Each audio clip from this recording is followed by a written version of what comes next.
Hello, my dear learners, subscribers, and guardians and students. How are you? Fine, sir. I am also fine. You are most welcome for coming in my studio. I am very happy and very joyful. Please listen carefully. आज का हमारा topic है उपसर्ग। आज का हमारा topic है उपसर्ग, प्रेफिक्स। उपसर्ग माने प्रेफिक्स, जो पहले फिक्स किया जाता है। किसी भी शब्द के पहले फिक्स किया जाता है उसे उपसर्ग कहते हैं, या इंग्लिश में प्रेफिक्स कहते हैं। ओके गाइस, हाँ देखिए, उपसर्ग। उप माने होता है समीप। उप माने होता है समीप या निकट। उप माने समीप या निकट, और सर्ग माने होता है सृष्टि करना या सृजन करना। उप माने समीप या निकट, तथा सर्ग माने होता है सृजन करना या सृष्टि करना। अतः उपसर्ग माने किसी भी वर्ड को समीप में रख करके किसी नए वर्ड की सृष्टि करना। Okay guys, now listen. इस चैप्टर से संबंधित मैं आपके सामने कई किताबों को पढ़ करके अच्छे अच्छे क्वेश्चन, महत्वपूर्ण क्वेश्चन समझ करके पेश किया हूं। अतः आप इस पर ध्यान दीजिएगा कि मैं आपके सामने क्या पेश किया हूं, और उन्हें भली भांति नोट कर लीजिएगा। फुल वीडियो देखिएगा, तब आपको ज्ञान मिलेगा। जी गाइस, यहाँ पर पहला क्वेश्चन है, जो शब्दांश शब्दों के आदि, आदि माने आरंभ या पहले या आगे, आदि माने प्रारंभ या आरंभ, पहले या आगे, ओके गाइस, में जुड़कर उनके अर्थ में कुछ विशेषता लाते हैं, वे उपसर्ग कहलाते हैं। फिर से देखिए, जो शब्दांश शब्दों के आदि में जुड़कर उनके अर्थ में कुछ विशेषता लाते हैं, वे उपसर्ग कहलाते हैं। ओके गाइस, जी हाँ। अब देखिए दूसरा क्वेश्चन क्या कह रहा है, हिंदी के उपसर्ग संख्या 13। हिंदी के उपसर्ग संख्या 13। हिंदी में 13 उपसर्ग मिलते हैं। संस्कृत के उपसर्ग संख्या 22। संस्कृत के उपसर्ग संख्या 16, 6। अंग्रेजी के उपसर्ग संख्या 6। ओके, अभी और भी भाषाओं के मिलेंगे। फिलहाल मैं आपके सामने हिंदी के उपसर्ग संख्या 13, संस्कृत के उपसर्ग संख्या 22, अंग्रेजी के उपसर्ग संख्या 6। ओके, इसे जरूर याद कर लीजिएगा। अक्सर एग्जामों में आप लोग उपसर्ग के एग्जाम्पल याद कर लेते हैं, उसकी डेफिनेशन तथा उसकी संख्या पर ध्यान नहीं देते हैं, और आपकी सारी मेहनत पर पानी फिर जाता है। हिंदी में उपसर्गों की संख्या 41 है, जिसमें संस्कृत के 19 उपसर्ग भी शामिल हैं। हिंदी में उपसर्गों की संख्या 41 है, जिसमें संस्कृत के 19 उपसर्ग भी शामिल हैं, और कुछ अन्य भाषाओं के भी हैं। अतः यहाँ पर ध्यान देना है कि हिंदी में उपसर्गों की संख्या 41 होती है, और हिंदी के उपसर्ग संख्या 13। हिंदी के उपसर्ग संख्या 13 होते हैं, पर्सनल हिंदी के होते हैं। और हिंदी लैंग्वेज में जाया जाए तो वहां पर संस्कृत के और हिंदी के, अंग्रेजी के तथा उर्दू या फारसी अन्य भाषाओं के उपसर्ग मिला करके इनकी संख्या 41 बना दी गई है। जी हाँ, हिंदी में उपसर्गों की संख्या 41 है, जिसमें संस्कृत के 19 उपसर्ग भी शामिल हैं। जी हाँ, कुछ शब्द में उपसर्ग नहीं होते। कुछ उपसर्ग ऐसे होते हैं, some words are such as that they have no prefix. Okay guys, Hindi शब्द में उपसर्ग नहीं होते हैं। कुछ ऐसे शब्द हैं जैसे सुरेश, इसका उपसर्ग कुछ नहीं है। ओढ़ना, इसमें उपसर्ग कुछ नहीं है। ओके गाइस, ध्यान दीजिएगा, कुछ वर्ड का विच्छेद नहीं होता, अतः उनमें उपसर्ग नहीं होते, जैसे सुरेश या ओढ़ना। कुछ उपसर्गों के प्रयोग से विलोम शब्द भी बन जाते हैं। ओके, कुछ उपसर्गों के प्रयोग से विलोम शब्द बन जाते हैं। जैसे मैं कहूं था, अथा, और उसका क्या है, उपसर्ग है। था, अथा। शोक, अशोक, और उसमें उपसर्ग लग गया।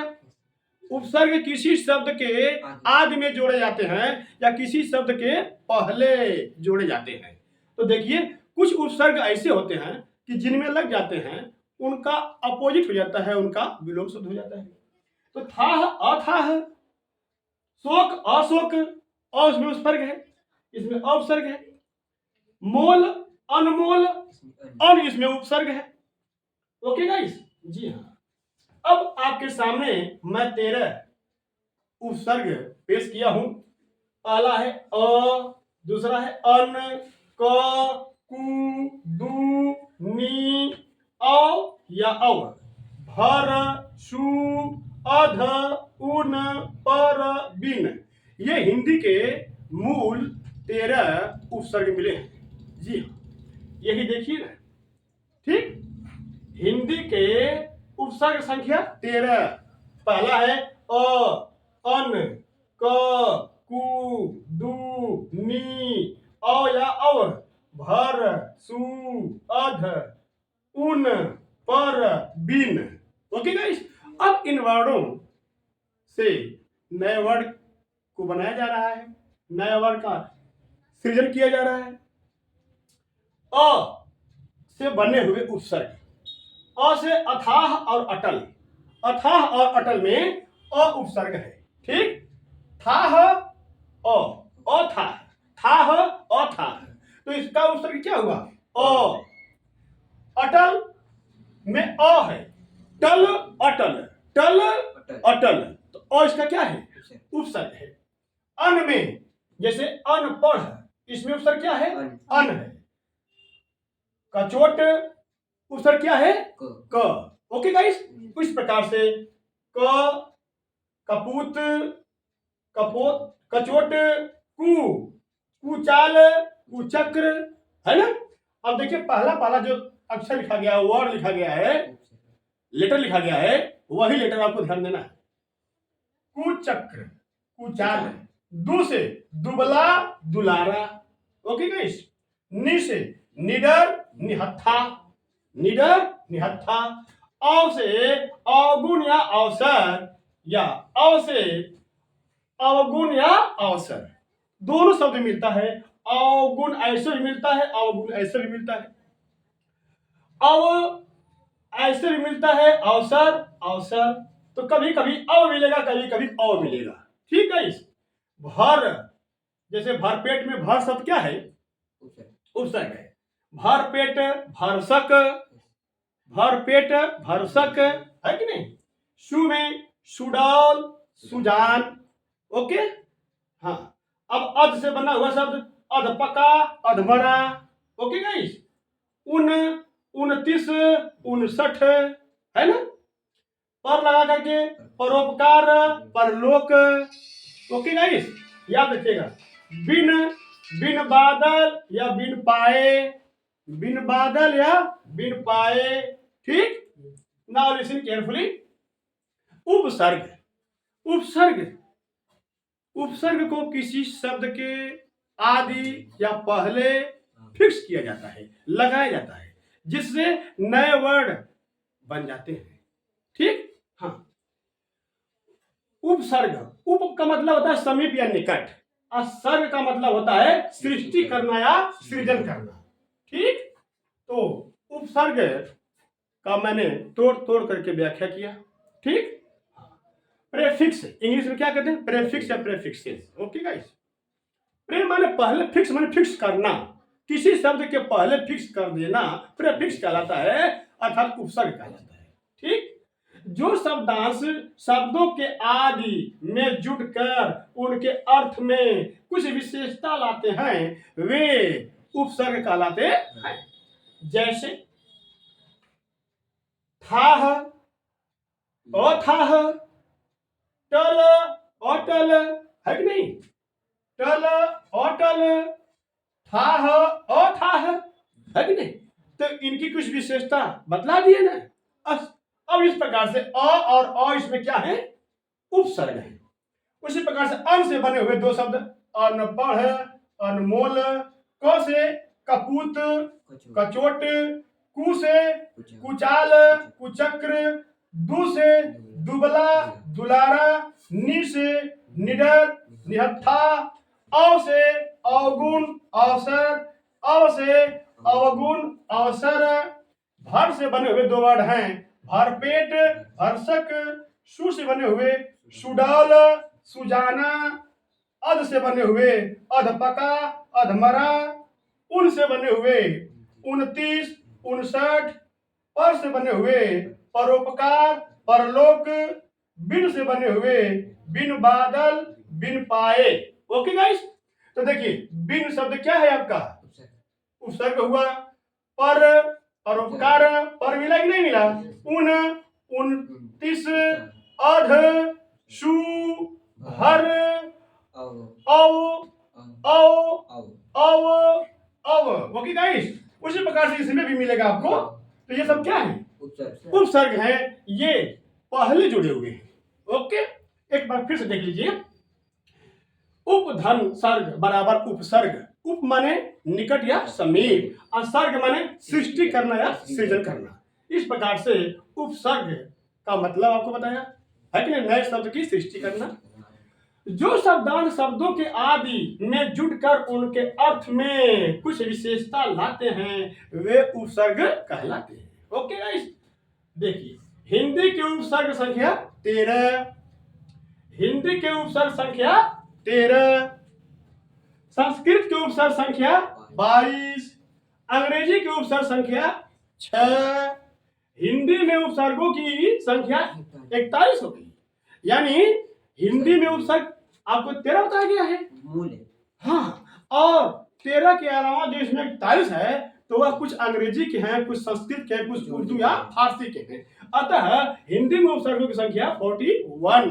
ओके गाइस, लेकिन ध्यान ऑप्शन से पता चलेगा कि हम 13 वाले को सही करें कि 41 वाले को सही करेंगे। ओके गाइस, जिसमें संस्कृत के 19 उपसर्ग भी शामिल हैं और शेष इंग्लिश या उर्दू या फारसी के हैं। ओके, कुछ शब्द में उपसर्ग नहीं होते, जैसे सुरेश, ओढ़ना और भी मिलेंगे। कुछ उपसर्गों के प्रयोग से विलोम शब्द भी बनते हैं, है ना, जैसे था का विलोम अ था, हमने उपसर्ग लगा दिया ना अ। उसी प्रकार से शोक में अ लगा दिया अशोक, तो अ इसका क्या है उपसर्ग है, इसमें अ क्या है उपसर्ग है। ओके गाइस, नाउ लिसन, अ से बने हुए दो शब्द अथाह अटल, अन से बने हुए दो शब्द अनपढ़ अनमोल, क से बने हुए कपूत कचोट, कु से बने हुए कुचाल कुचक्र, दु से बने हुए दुबला दुलारा, नि से बने हुए निडर निहत्था। ओके गाइस, अ से बने हुए अवगुण या अवसर, अव से बने हुए अवगुण या अवसर। ओके गाइस, भर से बने हुए भरपेट या भरसक, सु से बने हुए सुडौल सुजा सुजा सूरा जान, है ना, सूरा जान, अध से बने हुए अधपका अधमरा। ओके गाइस, उन से बने हुए 29 59 69। ओके जी, पर से बने हुए परोपकार परलोक, बिन से बने हुए बिन बादल बिन पाए। ओके गाइस, इस प्रकार से 13 उपसर्ग हमने पेश किया, अ अन क कु दु नि, अव या अव भर सु अध उन पर बिन। ठीक, अतः आप इनको भली भांति कॉपी पर नोट कर लीजिए, अपनी डायरी मेंटेन कर लीजिए। आप टेट के हो चाहे सुपर टेट के हो, टीजीटी हो, पीजीटी हो, एसएससी हो, रेलवे हो, बैंकिंग हो, यूपीपी हो, यानी हिंदी के समस्त पेपरों में ये आता है, चाहे वह वनडेज एग्जाम हो, चाहे हाई स्कूल या इंटरमीडिएट की एग्जाम हो, यूपी बोर्ड हो, सीबीएसई बोर्ड हो, चाहे आईसीएसई बोर्ड हो, आप इसको भली भांति पढ़ लीजिए और नोट तैयार कर लीजिए और पूरा वीडियो देखिएगा। अतः अब हम अपनी बात विराम देते हैं, फिर अगली वीडियो में आएंगे। तब तक के लिए नमस्ते, गुड बाय।